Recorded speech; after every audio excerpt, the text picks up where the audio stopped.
क्या हो? जब एक डीएम साहब रात के अंधेरे में फार्म हाउस पर रेड मारते हैं और अंदर जिस कमरे का दरवाजा वो तोड़ते हैं, वहां बैठी औरत कोई और नहीं बल्कि उनकी अपनी पत्नी निकलती है। क्या हो? जब वो औरत आंखें मिलाकर कहती है, अब तुम आए हो? क्या हो? जब कानून के सबसे बड़े अफसर की जिंदगी का सबसे गहरा राज उसी की नजरों के सामने खुलता है। हरिपुर जिले की यह कहानी किसी कल्पना की नहीं, बल्कि उस सच्चाई की है जिसे सालों तक दीवारों के पीछे छुपाया गया, जिसमें औरत बिकती नहीं, तोड़ी जाती है, जिसमें आदमी अफसर बन जाता है मगर पति रहना भूल जाता है, और जिसमें एक टूटी हुई पत्नी बाद में पूरे सिस्टम की रीढ़ तोड़ देती है। यह कहानी है डीएम शैलेंद्र यादव और अनामिका यादव की। यह कहानी है एक कोठे से उठी चीख की जो पूरे जिले की आत्मा बन गई। यह कहानी है उस इंसाफ की जो अदालत से नहीं, एक औरत की हिम्मत से निकला। अगर यह कहानी आपके दिल से छू जाए तो कमेंट बॉक्स में यह जरूर बताएं कि आपको स्टोरी कैसी लगी, और ऐसे ही दिल को झकझोर देने वाली कहानी सुनाने के लिए हमारे चैनल को सब्सक्राइब जरूर करें, क्योंकि हमारे चैनल पर ऐसे दिल को झकझोर देने वाली कहानी हर एक दिन आती रहती है। और हाँ, कमेंट बॉक्स में हमें यह जरूर बताएं कि आप हमारी वीडियो को कहां से देख रहे हैं। आप अपने शहर और अपना नाम जरूर बताएं, क्योंकि जब हम आपके और आपके शहर के नाम को पढ़ते हैं तब हमें बहुत खुशी मिलती है। हरिपुर जिला बाहर से देखने में बिल्कुल सीधा सादा लगता था। खेत खलिहान, 2 सरकारी इंटर कॉलेज, एक जिला अस्पताल और रेलवे क्रॉसिंग के पास जाम लगता छोटा सा बाजार। मगर जमीनी सच्चाई यह थी कि यहां का सिस्टम ऊपर से जितना चमकीला लगता, अंदर से उतना ही सड़ चुका था। इस पूरे तंत्र का जिम्मा संभाल रहा था जिलाधिकारी शैलेंद्र यादव। शैलेंद्र कोई मामूली अफसर नहीं था। उसने न सिर्फ आईएएस टॉप किया था, बल्कि हर जिले में जाकर ऐसी लकीर खींची थी कि अफसरों की बैठकों में उसका नाम उदाहरण की तरह लिया जाता था। उम्र में करीब 39, ऊंचा कद, गहरा रंग, लेकिन बातों में वो सख्ती थी जो बड़े से बड़े नेता को भी झुकने पर मजबूर कर दे। शैलेंद्र की एक खास बात थी, वो हर चीज खुद देखना पसंद करता था। फाइलों में भरोसा कम करता, मैदान में उतरने पर ज्यादा। अस्पताल हो या थाना, राशन दुकान हो या बालिका विद्यालय, बिना बताए छापा मार देता। अफसर कांपते रहते कि कब कलेक्टर साहब आ जाएं और कब नौकरी लटक जाए। उसकी बीवी का नाम था अनामिका यादव। पहली नजर में देखो तो बिल्कुल संतुलित गृहिणी, सुंदरता में कोई कमी नहीं, बोली में मिठास और पहनावे में गरिमा। शादी को 8 साल हो चुके थे। अनामिका की एक खास पहचान ये भी थी कि वो महिला आयोग के कामों में सक्रिय रहती थी। महिला सशक्तिकरण के कार्यक्रम, कन्या भ्रूण हत्या विरोधी अभियान और सिलाई केंद्रों की निगरानी। गांव की औरतें उसे आदर्श बहू मानती थीं, पर हर तस्वीर के पीछे की सच्चाई तस्वीर से बिल्कुल अलग होती है। शैलेंद्र की जिंदगी में अवसर तो बहुत थे, मगर समय नहीं था। अनामिका कई बार कहती, कभी तो बैठकर बात किया करो, मैं यहां इंसान हूं, तुम्हारा फैक्स मशीन नहीं। लेकिन शैलेंद्र हंसकर टाल देता, पूरे जिले की जिम्मेदारी है, तुम्हारी नाराजगी बाद में सुलझा लेंगे। धीरे धीरे अनामिका खामोश होने लगी। उसकी आंखों से शिकवा जाता रहा और होंठों से शिकायतें बंद हो गईं। मगर शैलेंद्र को लगा वो अब समझदार हो गई है, जबकि असलियत ये थी कि वो अब अकेलेपन में डूबने लगी थी। और इधर हरिपुर जिले में कुछ ऐसा चल रहा था जो शैलेंद्र को चैन से बैठने नहीं दे रहा था।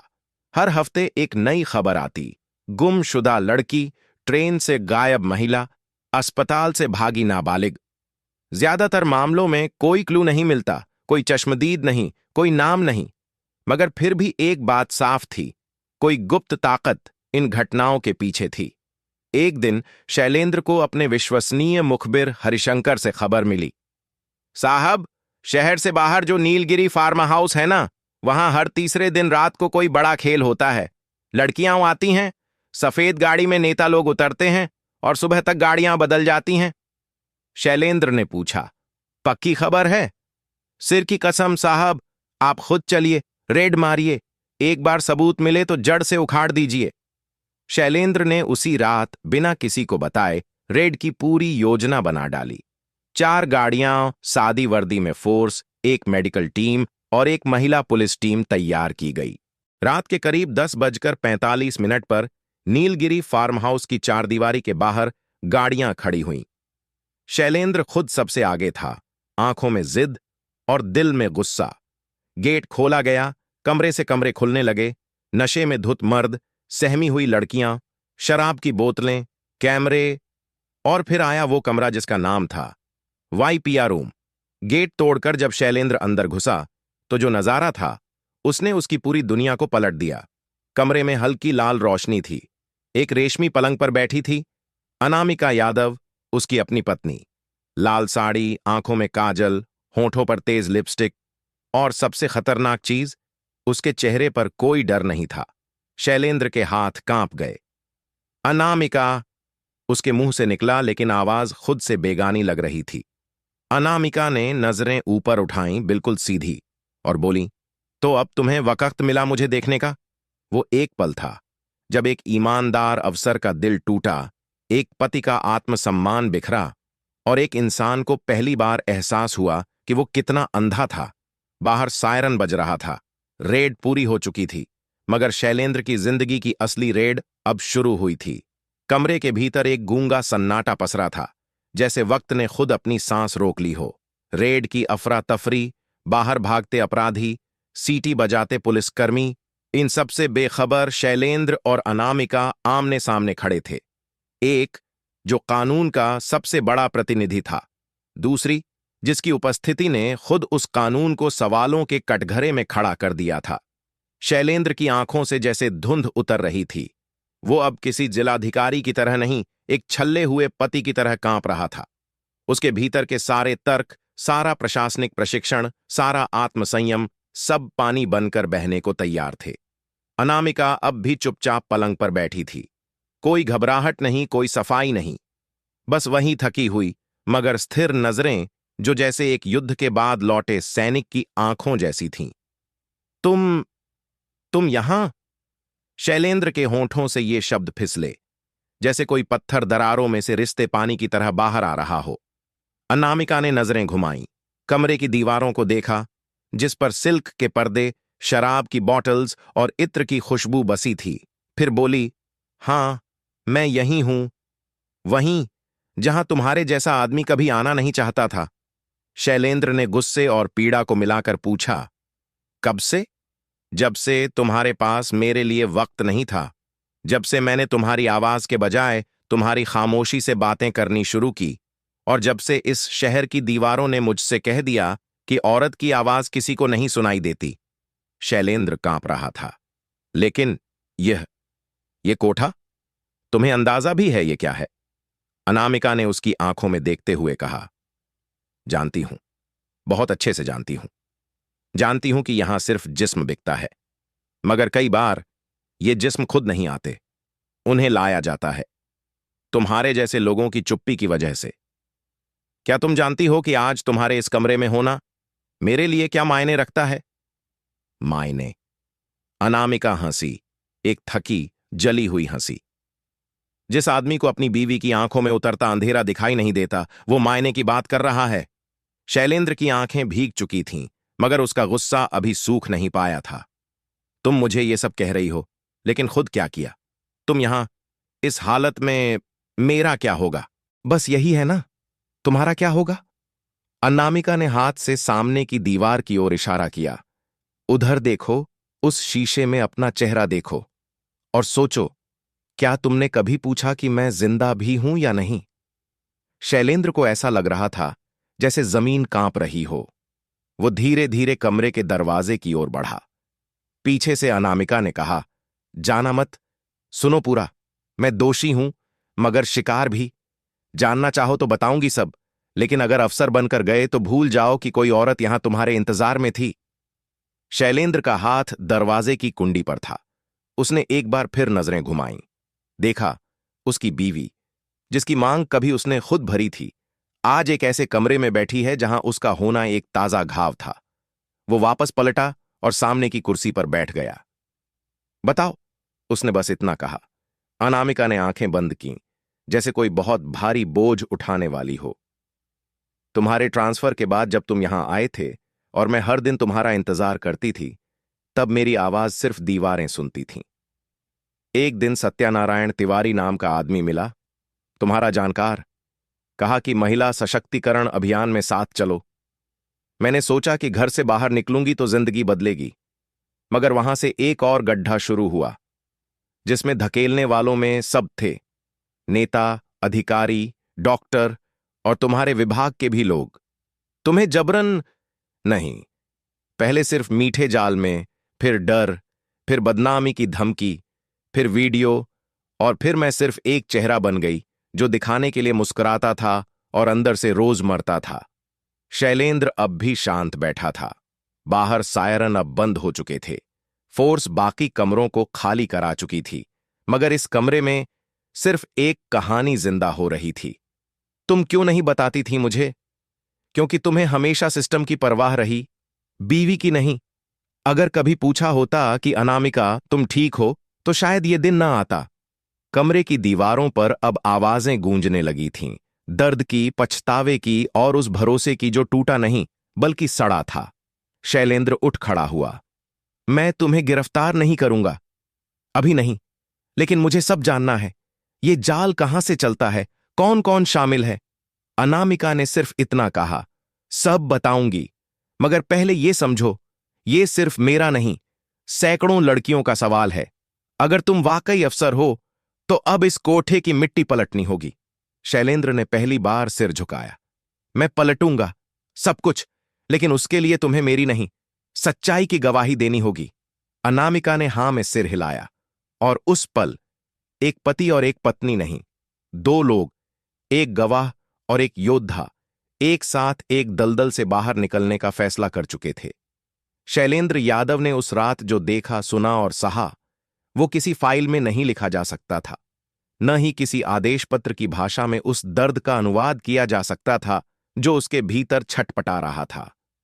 एक ओर उसका अफसर था जो चाहता था कि कानून अपना काम करे, दूसरी ओर उसका इंसान जो टूटी हुई पत्नी की आंखों में से सच को बाहर खींचकर खुद को भी पहचानना चाहता था। अनामिका के शब्द अब सिर्फ उसकी आत्मा को नहीं, उसके फैसलों को भी झकझोर चुके थे। उसे अब समझ आने लगा था कि भ्रष्टाचार सिर्फ फाइलों में नहीं होता, वो तो रिश्तों में भी हो जाता है, जब कोई इंसान अपने सबसे करीब वाले को भी सुनना बंद कर देता है। अगली सुबह शैलेंद्र अपने सरकारी आवास नहीं, सीधे जिला कार्यालय पहुंचा। चेहरे पर थकान थी, लेकिन चाल में एक अलग किस्म की दृढ़ता थी, जैसे कोई एक लंबी लड़ाई का हल निकाल चुका हो। कार्यालय में बैठक बुलाई गई। एसपी, मुख्य चिकित्सा अधिकारी, महिला कल्याण अधिकारी, जिला न्यायिक अधिकारी और तकनीकी शाखा के प्रमुख को बुलाया गया। बिना भूमिका दिए शैलेंद्र ने कहा, पिछली रात जो हुआ वो किसी रेड का हिस्सा नहीं था, वो एक जाल था जिसे अब तोड़ना जरूरी है। मुझे जिले में चल रहे मानव तस्करी नेटवर्क को जड़ से उखाड़ना है, और इसके लिए मुझे सिर्फ आदेशपाल अफसर नहीं, लड़ाई लड़ने वाले सिपाही चाहिए। सबके चेहरे पर चौंकाहट थी। अफसरों को लगा कि यह सिर्फ फार्म हाउस का मामला है जो बंद हो जाएगा, मगर शैलेंद्र ने जब स्क्रीन पर प्रोजेक्टर चलवाया और सामने लड़कियों के रिकॉर्ड, गुमशुदा रिपोर्ट, संदिग्ध कॉल डिटेल और होटल रजिस्टर की एंट्री दिखने लगीं, तब सब समझ गए कि बात बहुत गहरी है। इस जिले में पिछले 4 वर्षों में कुल 37 लड़कियां गायब हुई हैं। 19 केसों में आज तक कोई सुराग नहीं मिला। 11 मामलों में एफआईआर ही दर्ज नहीं हुई। अब मैं ये सब पुनः खोलूंगा और हर उस आदमी का हिसाब मांगूंगा जिसने चुप्पी से इस रैकेट को जिंदा रखा। मीटिंग खत्म होते ही एक विशेष टास्क फोर्स बनी। नाम रखा गया प्रत्यंचा, जो कि एक धनुष की डोरी की तरह थी, कसकर तैयार। इसमें शामिल किए गए महिला इंस्पेक्टर रेणु चौधरी, जो बिना पक्षपात के काम करती थी, सब इंस्पेक्टर विजय सिंह, जो अपराधियों के मनोविज्ञान को समझता था, टेक्निकल अफसर शिवांश पाठक, जिसने पहले भी कई साइबर मामलों में गिरफ्तारी करवाई थी, जिला डेटा एनालिस्ट नीला ठाकुर, जो डिजिटल ट्रैकिंग की एक्सपर्ट थी। शैलेंद्र ने सबसे पहले अनामिका को पुनर्वास केंद्र में शिफ्ट करवाया, गुप्त निगरानी के साथ। उसे कहा गया, अब तुम सिर्फ मेरी बीवी नहीं, इस केस की पहली गवाह हो। तुम्हें हर वो नाम बताना होगा जो इस रैकेट से जुड़ा है। डरने की कोई जरूरत नहीं, अब डरने वालों का डर खत्म करने की जिम्मेदारी मेरी है। अनामिका ने हामी भरी और धीरे धीरे उन नामों की लिस्ट बनानी शुरू की। सत्यानारायण तिवारी, वही आदमी जिसने महिला सशक्तिकरण का ढोंग किया और लड़कियों को आश्रय से कोठे तक पहुंचाया। विनोद लोधी, विधायक का पीए, जो ग्राहकों की डील करता था। होटल मालिक ब्रिजेश अग्रहारी, जो शहर के सबसे महंगे रिसॉर्ट में रात के सौदे करवाता था। मोतीलाल साहू, शहर का रसद ठेकेदार, लेकिन असली सप्लायर था वो। भाऊजी के नाम से मशहूर। शैलेंद्र ने सबूत जुटाने की शुरुआत वहीं से की जहां सिस्टम सबसे कमजोर था, डिजिटल लिंक। शिवांश पाठक ने 2 हफ्ते की कड़ी मेहनत में जो कॉल डिटेल रिपोर्ट तैयार की, उसने पूरे जिले की नींव हिला दी। उसने बताया, सर, एक ही नंबर से हर तीसरे दिन फार्म हाउस, होटल रॉयल वृंदा और एमएलए गेस्ट हाउस में कॉल्स जाती थीं। ये नंबर मोतीलाल साहू के नाम पर नहीं, उसके ड्राइवर रामेश्वर के नाम पर था, लेकिन लोकेशन हर बार एक ही, पुराना मंडी रोड का बंगला। रेणु चौधरी ने कहा, मोतीलाल वही है जिसे सब भाऊजी कहते हैं, यही मास्टरमाइंड है। शैलेंद्र ने उसी वक्त जिला मजिस्ट्रेट के अधिकार से आदेश निकाला। मोतीलाल को गैर जमानती धाराओं में नामजद कर जिले की हर सीमा पर उसका लुकआउट नोटिस जारी किया जाए। लेकिन तभी सूचना मिली, सर, मोतीलाल शहर छोड़ चुका है, नेपाल बॉर्डर की ओर जाते देखा गया है। शैलेंद्र के चेहरे पर अब गुस्सा नहीं था, वहां ठंडा इरादा था। इस बार वो भागेगा नहीं, फंसेगा। उसी रात अनामिका ने शैलेंद्र को एक और नाम दिया। जिस आदमी ने मुझे इस दलदल में पहली बार धकेला, उसका नाम तुम्हें सुनकर झटका लगेगा। वो तुम्हारे ऑफिस का ही एक अफसर था। शैलेंद्र ने पेन गिरा दिया। कौन? अनामिका बोली, तुम्हारे मुख्य निजी सहायक दीपक मिश्रा। शैलेंद्र की रगों में बर्फ दौड़ गई। दीपक मिश्रा वो आदमी था जिसने हर बैठक, हर पत्र, हर निजी फैसला तक उसके साथ साझा किया था। उसका दाहिना हाथ। यही है असली जहर, जिसे मैंने सालों तक अपना अपना समझा। शैलेंद्र ने अब फैसला कर लिया था। अब कोई भी चेहरा नहीं बचेगा, चाहे वो कितनी भी नजदीकी में क्यों न रहा हो। शैलेंद्र यादव अब उस दौर में पहुंच चुका था जहां आदमी दोहरी जिंदगी जीता है, बाहर से कानून का प्रतिनिधि और अंदर से टूटा हुआ पति। पर अफसर होने की सबसे बड़ी चुनौती यही होती है कि चाहे भीतर कितना भी तूफान क्यों ना हो, चेहरे पर सिर्फ शासन दिखाई देना चाहिए। मुख्य निजी सहायक दीपक मिश्रा का नाम सुनते ही शैलेंद्र की सांसें थम गई थीं। उसे वो दिन याद आए जब दीपक ने उसके लिए रात के खाने तक की व्यवस्था की थी, जब उसकी बीवी अनामिका मायके गई होती थी। अब सोचने लगा, क्या उन दिनों में ही दीपक ने अनामिका को फंसाया? रेणु चौधरी को जैसे ही जानकारी दी गई, उसने 2 महिला सिपाहियों के साथ मिलकर सबसे पहले दीपक के सरकारी क्वार्टर की तलाशी शुरू की। पहली ही बार में वहां से एक छोटा सीसीटीवी डीवीआर, 2 पुराने मोबाइल और एक यूएसबी ड्राइव बरामद हुई, जो दिखने में मामूली थे, लेकिन असल में वही चाबी थे जो पूरे घोटाले का ताला खोलने वाले थे। शिवांश पाठक ने जब वह यूएसबी खंगाली तो पूरे सिस्टम के चेहरे उतर गए। ड्राइव में दर्ज थे कोठे पर आए नेताओं की गुप्त रिकॉर्डिंग, होटल रॉयल वृंदा की डीलिंग कॉल्स, अनामिका की वो वीडियो क्लिप जिनसे उसे ब्लैकमेल किया गया था, और अंत में एक ऑडियो फाइल जिसमें दीपक मिश्रा मोतीलाल से बात करते हुए कहता है, बीवी तो तेरी है, लेकिन अब वो हमारी चीज है। तू ज्यादा बोलेगा तो तुझको भी वीडियो में चिपका देंगे। ये बात अब साफ थी। दीपक मिश्रा न केवल साजिश का हिस्सा था, बल्कि उस पूरी मशीनरी का मुंह भी था जो सब कुछ संभालती थी, प्रशासन से लेकर ब्लैकमेल तक। शैलेंद्र ने उस दिन किसी को कुछ नहीं बताया। वो रात अकेले अपने दफ्तर के चैम्बर में बैठा रहा, अंधेरे में, बिना बत्ती जलाए। मेज पर पड़ा वो यूएसबी और सामने लगी अपनी और अनामिका की तस्वीर, जिसमें दोनों मुस्कुराते थे, नई पोस्टिंग के दिन। सुबह होते ही उसने खुद दीपक को फोन किया। दीपक, जरा दफ्तर आना, कुछ जरूरी फाइल्स पर बात करनी है। दीपक, जो अब भी खुद को सुरक्षित समझ रहा था, समय से दफ्तर पहुंचा। सफेद शर्ट, नीली पैंट और हाथ में चमड़े की फाइल, बिल्कुल वैसा जैसे हर रोज। लेकिन जैसे ही वो दफ्तर में घुसा, महिला कांस्टेबलों ने उसे चारों तरफ से घेर लिया। आपको मानव तस्करी ब्लैकमेल और सरकारी पद का दुरुपयोग करने के अपराध में हिरासत में लिया जाता है, रेणु ने कहा। दीपक हक्का बक्का रह गया।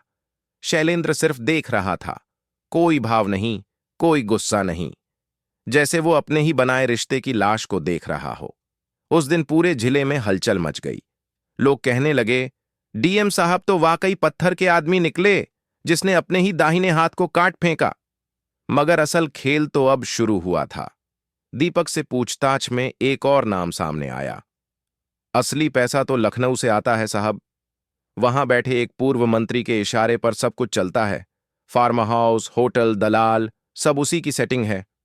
शैलेंद्र जानता था कि यह लड़ाई अब एक जिले की नहीं रही, अब यह प्रदेश की सत्ता तक पहुंचने वाला तूफान था। उसी रात उसने राज्य के गृह सचिव को एक विशेष रिपोर्ट भेजी, जिसमें सबूत, file, audio recording, photo, call logs और गवाहों की सूची थी। जवाब आया, आप आगे बढ़िए यादव जी, राज्य सरकार आपकी हर कार्रवाई में आपके साथ है। लेकिन अब यह खेल बहुत ऊंचा हो गया है, जरा संभल कर। शैलेंद्र ने मुस्कुराकर फोन काटा और कहा, जिस दिन डर गया उसी दिन ये कुर्सी छोड़ दूंगा। उसी समय अनामिका की मेडिकल रिपोर्ट आई। डॉक्टरों ने साफ लिखा था, पूर्व मानसिक दबाव, दीर्घकालिक ब्लैकमेल, सामाजिक आघात का शिकार, लेकिन अब स्थिति नियंत्रण में है। शैलेंद्र ने पहली बार रिपोर्ट पढ़ते हुए अपने आंसुओं को नहीं रोका। मैं तुमसे दूर था, इसका मतलब यह नहीं कि मैं तुम्हारे लिए मर गया था, लेकिन आज जो कर रहा हूं वो सिर्फ तुमको नहीं, खुद को भी माफ करने के लिए कर रहा हूं। अब मोतीलाल का पीछा जोरों पर था। सूचना आई कि वह सिद्धार्थनगर बॉर्डर के पास नेपाल के लिए भागने की फिराक में है, वेश बदलकर, दाढ़ी और टोपी लगाकर किसी ट्रक ड्राइवर के साथ। शैलेंद्र ने कहा, उसे जिंदा पकड़ो, गोली नहीं चलनी चाहिए। मैं चाहता हूं कि वो अदालत में खड़ा होकर बोलने के लायक रहे, ताकि उसका सच सबके सामने आए। रेणु और विजय ने 2 गाड़ियों के साथ ट्रैक शुरू किया। आखिरकार ककराहवा बॉर्डर पर ट्रक पकड़ा गया। ड्राइवर को बुरी तरह पीटा गया, मगर मोतीलाल वहीं पीछे के केबिन में मिला, डरा हुआ, पसीने में भीगा और हांफता हुआ। रेणु ने हथकड़ी पहनाते वक्त कहा, अब चल भाऊजी, तेरे लिए नहीं, तेरे जैसे हर हरामी के लिए कानून खड़ा हो चुका है। उसे हिरासत में लाया गया। शैलेंद्र ने जब उसे देखा तो कुछ नहीं बोला, बस फाइल की पहली शीट उस पर फेंकी। अब ये नहीं बताओगे कि तुमने क्या किया, अब ये बताओगे कि और किसने किसने किया। मोतीलाल ने एक बार सिर झुकाया और पहली बार कहा, तैयार रहो यादव जी, अब आपकी दुनिया हिलने वाली है। मोतीलाल साहू को जैसे ही जिला मुख्यालय लाया गया, थाना नहीं, सीधे एक विशेष पूछताछ कक्ष में ले जाया गया। वो कमरा जहां केवल वही लोग जाते हैं जिनकी गर्दन में पूरे सिस्टम का बोझ होता है। और इस बार शैलेंद्र यादव खुद उस पूछताछ का संचालन कर रहा था। उसके सामने बैठा था वही आदमी जिसने वर्षों से हरिपुर की बेटियों को माल की तरह बेचा था और सत्ता के दामन में धब्बे छुपाकर करोड़ों कमाए थे। बोलो, शैलेंद्र की आवाज सख्त थी। कौन कौन शामिल है? सिर्फ वो नहीं जो सामने हैं, बल्कि वो भी जो कुर्सियों के पीछे से खेलते हैं। मोतीलाल मुस्कुराया, फिर धीरे से बोला, यादव साहब, आप जैसे लोग लड़ाई शुरू तो कर लेते हैं, लेकिन पूरी नहीं कर पाते, क्योंकि ये लड़ाई सड़क या फार्म हाउस तक सीमित नहीं होती। ये उन कमरों तक जाती है जहां मुख्यमंत्री तक की सीढ़ी तैयार होती है। शैलेंद्र ने उसकी आंखों में झांका। मुझे मंजिल की नहीं, रास्ते की परवाह है। अब तुम तय करो, मरोगे चुपचाप या ज्योंगे सब उगलकर? मोतीलाल ने टेबल पर अपना माथा टिकाया, फिर कहा, ठीक है, लिखो, मैं सब बताता हूं। रेणु चौधरी और टेक्निकल टीम ने कैमरे ऑन किए, रिकॉर्डर चालू हुआ और मोतीलाल ने जिले की सबसे गंदी कहानी बयान करनी शुरू की। हरिपुर का कोठा कोई इत्तेफाक नहीं था। इसकी नींव रखी थी पूर्व विधायक रामसेवक लोधी ने। वो चाहता था कि उसके मेहमानों को खास सेवा मिले। फिर धीरे धीरे उसमें नेता, ठेकेदार, कुछ पुलिस वाले और पत्रकार भी शामिल होते गए।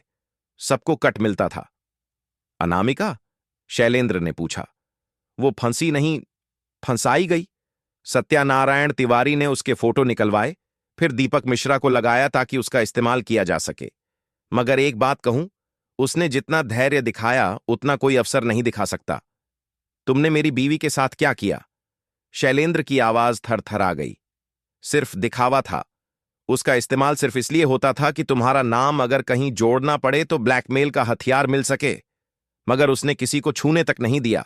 हां, डर और दबाव में उसे मालकिन बना दिया गया। शैलेंद्र अब ठंडा नहीं रहा।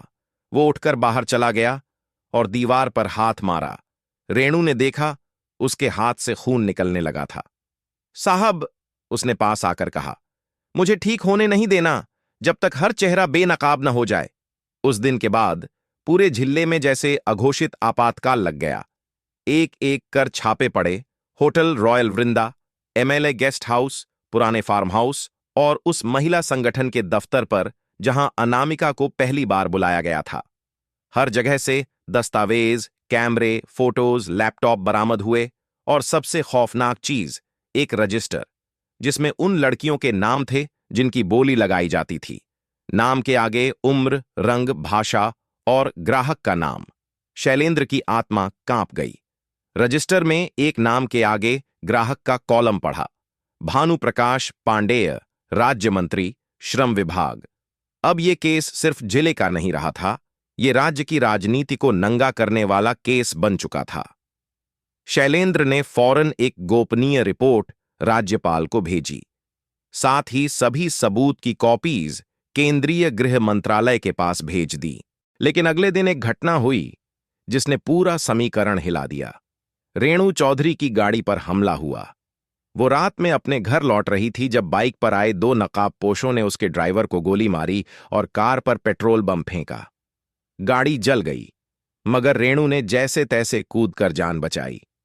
शैलेंद्र दौड़ता हुआ अस्पताल पहुंचा। मैंने कहा था ना, ये लड़ाई सिर्फ कोर्ट तक नहीं जाएगी, ये लड़ाई उन गलियों में होगी जहां अंधेरा लोगों को पालता है। रेणु की हालत खतरे से बाहर थी, मगर उसका चेहरा जला हुआ था और आंखें छलक रही थीं। मैं डरूंगी नहीं सर, उसने कहा, लेकिन अब यह केस किसी छोटे मजिस्ट्रेट के हवाले मत करना। इसको खुद आप देखिए और एक वादा कीजिए, कोई लड़की फिर से कोठे में ना पहुंचे। शैलेंद्र ने उसका हाथ पकड़ा और कहा, अब यह सिर्फ लड़कियों का नहीं, इंसानियत का केस है। जो इसे छूने की कोशिश करेगा वो जिंदा नहीं बचेगा। इसी बीच अनामिका ने भी बयान देने की अनुमति मांगी। कोर्ट के सामने उसने कहा, मैं सिर्फ पीड़िता नहीं, गवाह बनकर बोलना चाहती हूं, और मेरे पास उन लोगों की फाइल है जो खुद को आज भी निर्दोष कहते हैं। शैलेंद्र ने उसे सुरक्षा मुहैया करवाई। कोर्ट में जब वह पहुंची, साड़ी में, बिना किसी मेकअप के, पूरा परिसर थम गया।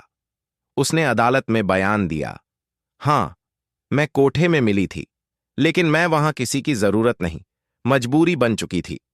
मेरा इस्तेमाल हुआ, मेरा वीडियो बनाया गया, मेरी चुप्पी को मेरी रजामंदी माना गया। मगर अब मैं बोल रही हूं और हर वो नाम लेकर जाऊंगी जिसने मेरी जैसी सैकड़ों औरतों को चीज समझा। पूरा कोर्ट परिसर सन्न था। फैसले का दिन तय हो चुका था। अगले 2 हफ्तों में कोर्ट के भीतर एक एक गवाह, एक एक सबूत पेश हुआ। पूरे प्रदेश में यह केस हेडलाइन बना। डीएम शैलेंद्र यादव बनाम द सिस्टम। हर गांव, हर स्कूल, हर चाय दुकान पर लोग कहने लगे, साहब अकेले लड़ रहे हैं, पर लड़ा तो ऐसे रहे हैं जैसे पूरी जनता उनके पीछे हो। शैलेंद्र जानता था अब आखिरी वार बाकी है, और वो वार होगा तब जब अदालत में सामने बैठे मोतीलाल, सत्यानारायण, दीपक मिश्रा और मंत्री भानु प्रकाश के सामने अनामिका खुद खड़ी होगी और बोलेगी, सबके सामने, बिना हिचक, बिना डर। कोर्ट के बाहर भीड़ बढ़ती जा रही थी। कैमरे, माइक, मोबाइल, हर चीज का रुख अब हरिपुर कोर्ट की उस तीसरी मंजिल पर टिका हुआ था जहां इतिहास लिखा जाने वाला था।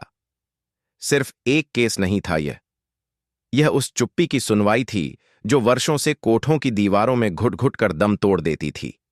कोर्ट रूम के भीतर माहौल गाढ़ा था। न्यायाधीश की टेबल के सामने बाईं ओर अभियोजन पक्ष बैठा था और दाईं ओर उन सभी चेहरों की लंबी पंक्ति थी जिन्होंने इस रैकेट को सींचा था। सत्यानारायण तिवारी, विनोद लोधी, मोतीलाल साहू उर्फ भाऊजी और पूर्व श्रम मंत्री भानु प्रकाश पांडेय। और उनके सामने धीमी चाल पर सीधी नजरों के साथ दाखिल हुई अनामिका यादव।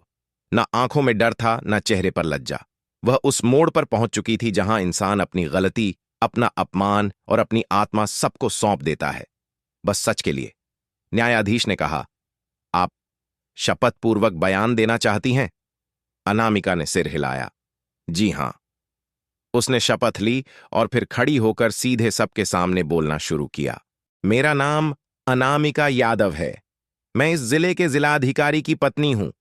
लेकिन कुछ सालों से मेरी पहचान सिर्फ एक पत्नी की नहीं रही। मुझे मजबूर किया गया, एक ऐसी दुनिया में फेंक दिया गया जहां लड़की सिर्फ एक चीज होती है, जिसकी कीमत होती है आत्मा नहीं। पूरे कोर्ट में सन्नाटा छा गया। दीपक मिश्रा, जो मेरे पति का निजी सहायक था, उसी ने मुझे पहली बार सत्यानारायण तिवारी से मिलवाया। बहाना था महिला सशक्तिकरण। असल में उन्होंने मेरा इस्तेमाल करने की योजना बनाई थी। उन्होंने मेरी फोटो ली, धीरे धीरे ब्लैकमेल किया, फिर एक फार्म हाउस में ले जाकर शराब पिलाई और वहां मेरा वीडियो बना लिया। उसके बाद उन्होंने कहा, अब तुम हमारे साथ काम करोगी, नहीं तो ये वीडियो बाहर जाएगा। जज ने पूछा, क्या आपको इस बात की जानकारी थी कि यह नेटवर्क किस स्तर तक फैला है? अनामिका ने सीधा जवाब दिया, जी, मैं उन बैठकों में भी थी जहां विधायक के पीए ने ग्राहकों के नाम लिए थे, जहां पूर्व मंत्री ने कहा था कि संपर्क भरोसे का होना चाहिए, और जहां मोतीलाल ने मुझे गुणवत्ता वाली माल कहा था। वह रुक रुक कर बोल रही थी, मगर उसकी आवाज में वो कंपन था जो हिम्मत की नसों से आता है। मैं चुप रही, क्योंकि डर था कि मेरा पति, जो पूरे जिले का कानून है, जब खुद को मेरे सामने नहीं रख पाता तो मेरी बात कैसे सुनेगा। मगर जब मैंने उसे नीलगिरी फार्म हाउस में देखा तो पहली बार लगा कि अब मुझे बोलना चाहिए। फिर उसने जेब से एक छोटी सी डायरी निकाली। ये रही वो लिस्ट, जिन लड़कियों को हमने पैकेज कहकर बेचा, जिनका नाम था सपना, रोशनी, गीता, फरजाना, दीपाली, और उनमें से आधी अब जिंदा नहीं है। कुछ ने आत्महत्या कर ली, कुछ गायब कर दी गईं और कुछ की लाशें कभी मिली ही नहीं। वह बोलती गई और कोर्ट में बैठे एक एक आरोपी की गर्दन झुकती गई। अब मैं सजा भुगतने को तैयार हूं, लेकिन उससे पहले यह सच भी सबको सुनना पड़ेगा कि कैसे हमारा सिस्टम खुद अपनी औरतों को बेचता है और फिर अखबार में सशक्तिकरण छापता है। जज ने गंभीरता से पूछा, क्या आप इस बयान के पीछे किसी राजनीतिक दबाव में हैं? अनामिका ने मुस्कुराकर कहा, हां, एक दबाव है, मेरी आत्मा का। बाकी अब कोई जिंदा नहीं बचा जिसकी बातों से डरूं। बयान खत्म हुआ। कोर्ट रूम में जैसे वक्त थम गया। शैलेंद्र, जो पिछले 2 घंटे से बाहर खड़ा था, अंदर आया। उसकी आंखें नम थीं और सीधा अनामिका के सामने जाकर खड़ा हुआ। कुछ नहीं कहा, बस सिर झुका दिया, और पहली बार पूरे कोर्ट में सन्नाटा ताली में बदल गया। उस दिन की सुनवाई खत्म हुई। बाहर निकलते वक्त पत्रकारों ने घेर लिया। सर, क्या अब आपकी पोस्टिंग पर असर पड़ेगा? शैलेंद्र ने जवाब दिया, अगर इंसाफ दिलाने की कीमत मेरी कुर्सी है तो मैं रोज ऐसी कुर्सियां छोड़ दूंगा।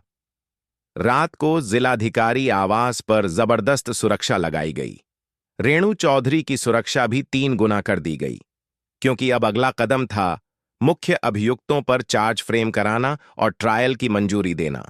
इसी दौरान मोतीलाल ने जेल से धमकी भरे संदेश भेजवाने शुरू किए। अगर मैं गया तो तेरे आधे नेता भी साथ जाएंगे। सोच लो यादव जी, ये केस तुम्हारे लिए खुदकुशी बन सकता है। शैलेंद्र ने जब वो चिट्ठी पढ़ी तो बस मुस्कुराया। अब खुदकुशी नहीं करूंगा, तुम्हारा जनाजा निकालूंगा। राज्य सरकार को केस की गहराई समझ आने लगी थी। गृह मंत्रालय से आदेश आया, विशेष अदालत गठित की जाए, फास्ट ट्रैक ट्रायल हो। यह पहला केस था जब किसी जिलाधिकारी की पत्नी ने न सिर्फ बयान दिया, बल्कि सिस्टम के सामने सच की मिसाल बन गई। अब अगला हफ्ता ट्रायल का था और हरिपुर का हर नागरिक उस दिन का इंतजार कर रहा था, जब फैसला आएगा। कोई नहीं जानता था कि उस फैसले में सिर्फ कानून का आदेश नहीं होगा, उसमें वो इज्जत, वो लहू और वो जख्म दर्ज होंगे जो हर उस लड़की के हिस्से में आए थे जो कभी इंसान थी और बन गई सामान। अदालत में अब ट्रायल शुरू हो चुका था। रोज सुबह कोर्ट परिसर में भारी पुलिस सुरक्षा रहती। मीडिया वालों की भीड़ गेट पर लाउडस्पीकर लिए खड़ी रहती और जिला प्रशासन के हर अफसर की धड़कनें तेज हो जातीं, क्योंकि यह मुकदमा अब केवल मानव तस्करी या शोषण का मामला नहीं था। यह मुकदमा उस पूरे तंत्र का आईना बन चुका था जो सिस्टम के नाम पर इंसानियत को निगल जाता था। पहले दिन अभियोजन पक्ष ने सारी फाइलें और सबूत प्रस्तुत किए। Call record, video footage, Anamika के बयान, फार्म हाउस की रजिस्ट्री, होटलों के बुकिंग डेटा और सबूत के तौर पर वो रजिस्टर जिसमें कोठे की लड़कियों का हिसाब लिखा गया था। दूसरे दिन मुख्य अभियुक्तों की वकालत शुरू हुई। सत्यानारायण तिवारी का वकील बोला, मेरे मुवक्किल एक समाज सेवी हैं। ये सब राजनीतिक षड्यंत्र है, इन्हें फंसाया जा रहा है। महिला खुद स्वेच्छा से फार्म हाउस जाती थी। जज ने पूछा, आपके पास इस कथन का कोई सबूत है?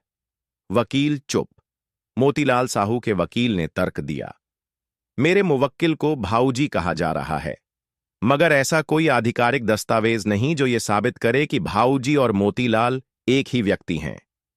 तभी शिवांश पाठक ने अदालत में रिकॉर्डिंग चलवाई, जिसमें एक ग्राहक से फोन पर बात करते हुए मोतीलाल खुद कहता है, हाँ हाँ, भाऊजी बोल रहा हूं, एकदम साफ माल है इस बार। पूरे कोर्ट में गूंज हो गई। तब जज ने कहा, यह मुकदमा अब शक और सबूत से आगे निकल चुका है। अब यह इंसानियत की अदालत बन चुकी है। तीसरे दिन गवाही में रेणु चौधरी पेश हुई। उसने अपने जलने के निशान अदालत को दिखाए। उसने विस्तार से बताया कैसे लड़की की कॉल ट्रैकिंग से मोतीलाल तक पहुंचा गया, कैसे फार्म हाउस की दीवारों में खुफिया कैमरे छुपे थे और कैसे दीपक मिश्रा का मोबाइल डेटा इस पूरे रैकेट की रीढ़ था। फिर जब दीपक मिश्रा को कटघरे में खड़ा किया गया, वो चीख पड़ा, मैं अकेला नहीं था, मैंने अकेले कुछ नहीं किया, मुझे जो करना बताया गया मैंने किया, मैं तो बस सरकारी नौकर था। जज ने तीखे स्वर में कहा, सरकारी नौकर नहीं, सरकारी तंत्र के भीतर एक वायरस थे आप। उसकी जमानत वहीं रद्द कर दी गई। चौथे दिन अदालत में जब अनामिका फिर से गवाह बनी, उसने एक बात कही जिसने जज को भी कुछ क्षण के लिए मौन कर दिया। मुझे नहीं मालूम था कि मेरे नाम के पीछे कभी कोठे वाली शब्द जुड़ जाएगा, लेकिन अब अगर कोई मुझे उस नाम से बुलाता है तो मैं शर्मिंदा नहीं होती, क्योंकि मैंने वहां रहते हुए भी इंसानियत नहीं छोड़ी, जबकि ये लोग सत्ता में रहकर भी हैवान बन गए। उसकी बात पर कोर्ट में बैठे कुछ महिलाओं की आंखें भीग गईं। और फिर आया वो दिन जब जज ने सभी दलीलों, सबूतों और गवाहियों को सुनने के बाद फैसले की तारीख घोषित की। 15 दिन बाद शुक्रवार को सुबह 11 बजे यह अदालत निर्णय सुनाएगी। हरिपुर की गलियों में यह तारीख जैसे किसी उत्सव की तरह फैल गई। लोग बात करने लगे, क्या सच में मंत्री जी अंदर होंगे? क्या कोठा बंद हो गया? साहब की बीवी अब क्या करेगी? शैलेंद्र यादव इन सब से ऊपर था। वो अब किसी इंसान की तरह जी नहीं रहा था। वो अब उस न्याय की आकृति बन चुका था जो एक अफसर की आत्मा से खड़ा हुआ था। उन 15 दिनों में उसने जिला प्रशासन के साथ मिलकर एक बड़ा ऐलान किया। नीलगिरी फार्म हाउस को जब्त कर वहां महिला पुनर्वास केंद्र और आत्मरक्षा प्रशिक्षण केंद्र खोला जाएगा। उसका नाम रखा गया अनामिका केंद्र। अनामिका जब ये नाम सुनने पहुंची तो कुछ नहीं बोली, बस दुपट्टा सिर पर रखकर आंखें मूंद लीं। रेणु ने पास आकर धीरे से कहा, अब तुम्हारा नाम सिर्फ अदालत की फाइल में नहीं, बदलाव की दीवार पर लिखा जाएगा। उसी दौरान राज्य सरकार ने शैलेंद्र को लखनऊ तलब किया।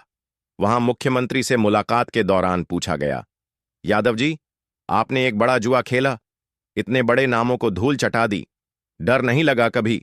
शैलेंद्र ने जवाब दिया, डर तब लगता था जब हर रात घर की चारदीवारी के भीतर एक औरत रोती थी और मैं अफसर बनकर चुप रहता था। मुख्यमंत्री ने कहा, राज्य को तुम पर गर्व है। सरकार की ओर से तुम्हारे अनामिका केंद्र को 50 लाख की अनुदान राशि दी जाएगी। अब सबकी निगाहें उस शुक्रवार पर थीं जब अदालत का फैसला आएगा।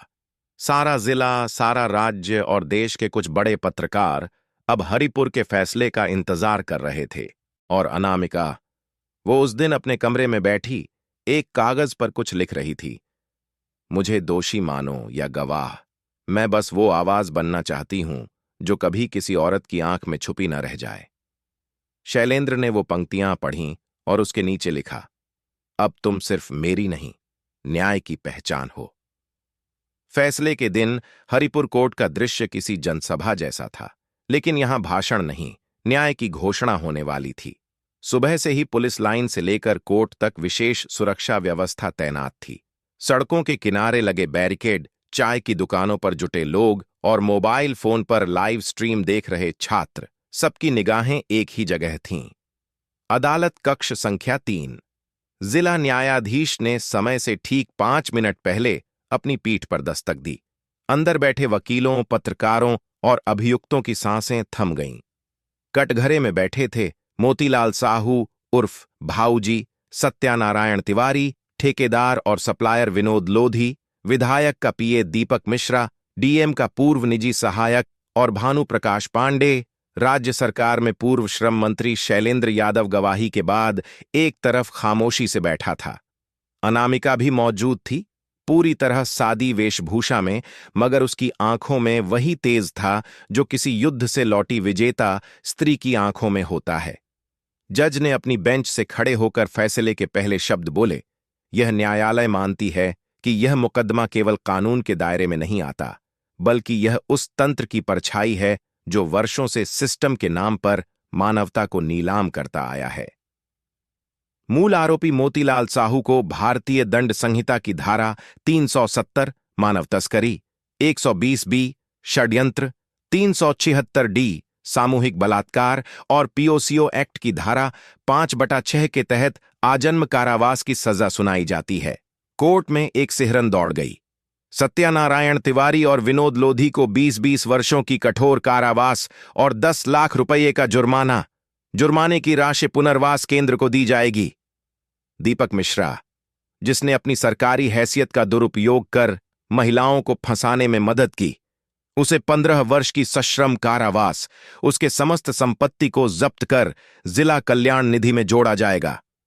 फिर एक क्षण के लिए कोर्ट रूम शांत हो गया, क्योंकि अब नाम लिया जाना था भानु प्रकाश पांडे का, जो कभी सत्ता में बैठकर फैसले लिया करता था।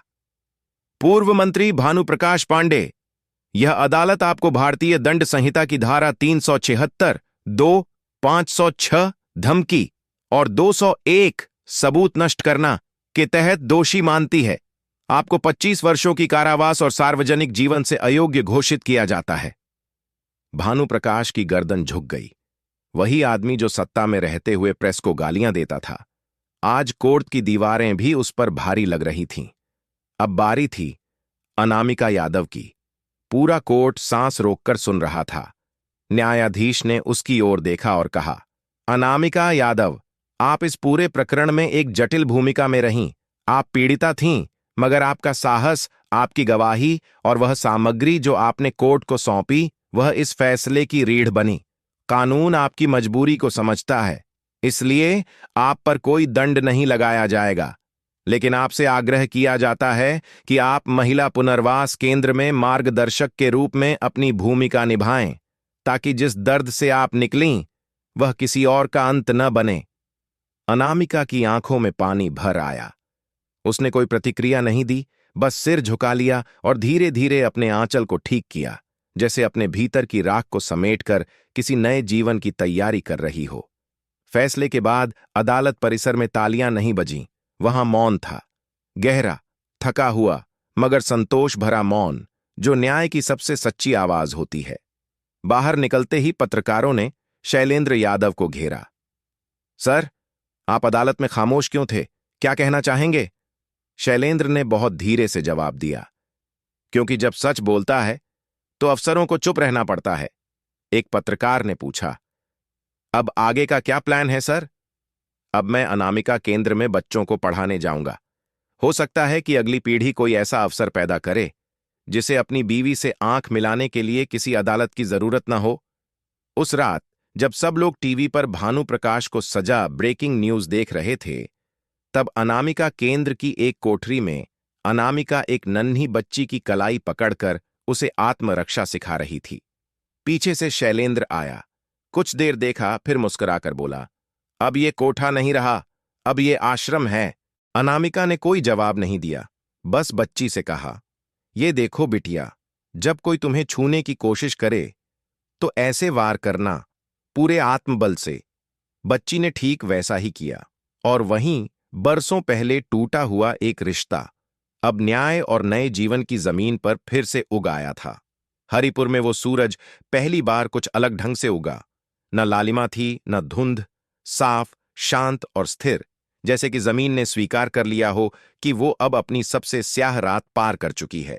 नया दिन, नया न्याय और कुछ जख्म जो अब भी रिस रहे थे, मगर अब वो छुपे नहीं थे। अनामिका केंद्र का उद्घाटन हो चुका था। वही नीलगिरी फार्म हाउस, जहां लड़कियों के सपने नीलाम होते थे, अब वहां बच्चियां आत्मरक्षा, कंप्यूटर शिक्षा और हस्तकला सीखती थीं। उनके हाथों में अब बंधन नहीं, किताबें थीं। और इन किताबों के पहले पन्ने पर लिखा होता, तुम कमजोर नहीं हो, तुम्हें बस याद दिलाना था। अनामिका अब उस केंद्र की संयोजिका बन चुकी थी।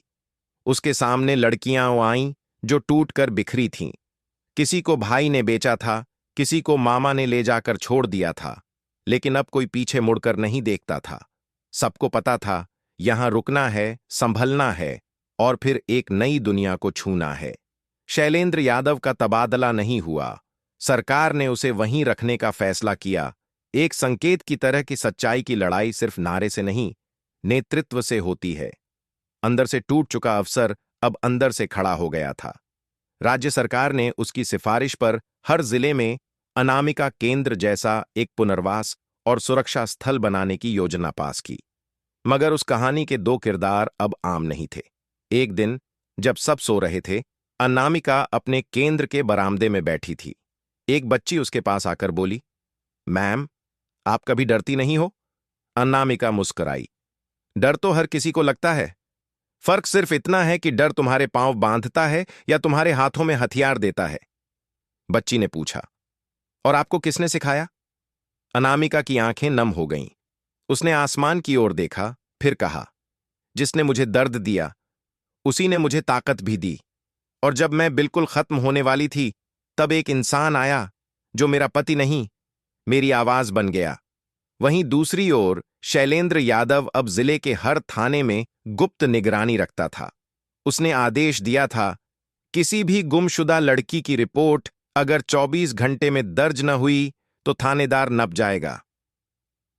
हर गांव के पंचायत भवन में एक बोर्ड लगाया गया था, बेटियां हमारी जिम्मेदारी हैं, उन्हें गायब नहीं, गले लगाओ। 1 साल बीत गया। शैलेंद्र और अनामिका अब साथ नहीं रहते थे, लेकिन उनका रिश्ता अब परिभाषाओं में नहीं बंधा था। न तलाक हुआ, न मेल मिलाप, पर दोनों अब एक मिशन का हिस्सा थे। एक दिन राज्यपाल का निमंत्रण आया। स्वतंत्रता दिवस पर आप दोनों को राज्य गौरव सम्मान दिया जाएगा, सामाजिक न्याय की स्थापना हेतु। समारोह में जब नाम पुकारा गया, जिला अधिकारी शैलेंद्र यादव और श्रीमती अनामिका यादव, पूरा हॉल खड़ा हो गया।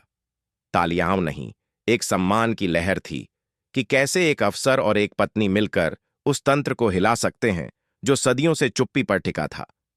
पुरस्कार लेकर जब दोनों मंच से उतरे, तो अनामिका ने धीरे से पूछा, क्या तुमने मुझे माफ कर दिया? शैलेंद्र ने जवाब नहीं दिया। उसने जेब से एक छोटा लिफाफा निकाला और अनामिका को थमाया। लिफाफा खोला तो उसमें सिर्फ एक कागज था और उस पर लिखा था, तुमने कोई गुनाह नहीं किया, तुमने मेरी चुप्पी को गवाही में बदल दिया, और अब जब तुम बोलती हो तो सैकड़ों लड़कियां भी बोलना सीख रही हैं। माफी नहीं, शुक्रिया। अनामिका की आंखें भर आईं, मगर चेहरे पर वही मुस्कान लौटी जो उस दिन टूट गई थी जब शैलेंद्र ने पहली बार उसे उस कमरे में देखा था। अब दोनों अलग अलग घरों में रहते थे, मगर हर दिन मिलते थे। कभी किसी लड़की की कोर्ट सुनवाई में, कभी किसी ट्रेनिंग वर्कशॉप में, कभी किसी माँ बाप की अर्जी के साथ। उनकी कहानी अब किताबों में नहीं, चेहरों पर लिखी जाती थी।